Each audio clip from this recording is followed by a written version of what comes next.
السلام عليكم ورحمة الله وبركاته. kusoo dhawaada kooraskan dhammaystiran aan ugu magac darnay ku baro memcon af Soomaali magacaygu waa Cabdirsaaq Cabdiqaadir. Koorsadan waxaa ku baran doontaa talaabo sida memconka u shaqeyso, sida loo qiimeeyo fursadaha jira, qaladaad u badan ee u baahan in la iska ilaaliyo, iyo waxaa ku baran doontaa farsamooyin kaa caawinayo inaad si wanaagsan u fahamto suuqan. Haddii aad tahay qofka cusub ama aad horey khibrad ugu lahayd crypto, koorsadan waxaa loo habeeyey si aad ugu faa'iidaysato aqoon wax ku ool ah oo si fudud loo fahmi karo. Koorsadan waxay ku bixaysaa luuqadaada hooyo af Soomaaliga. Haddii aad YouTube-ka tagtid kadibna aad ku qortid memcoin course, ma helaysid koorso ku bixayso luuqadaada hooyo af Soomaaliga oo dhammaystiran.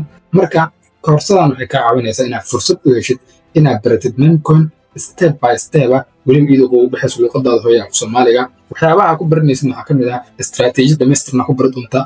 waxaa kaloo ku baran doontaa sida loo dabagalo ama wallet tracking loogu sameeyo dadka jaabweynayaasha ah coinska iibsanaya sida looga daba iibsado. waxyaabaha kale oo ku baran doontid waxaa ka mid ah koorsan intaa wadid risk managementiga oo ah tan ugu muhiimsan qof markuu bilow yahay ama uu ku jiro memcoin waa inuu si fiican u fahmaa risk managementiga. haddii aan risk management lahaynna lacago badan ku khasaari doontaa suuqada memcoinska. uma baahnid khibrad hore ama aqoon gaar ah, kaliya waxaa u baahan tahay inaad heshid laptop ama telefoon iyo hal saac maalinkii aad ku daawato casharada. waa maalmo kooban balse aad ku baran doonto xirfad waxtar weyn u leh noloshaada. ha lumin fursadda ah inaad maanta bilowdo horumarka noloshaada.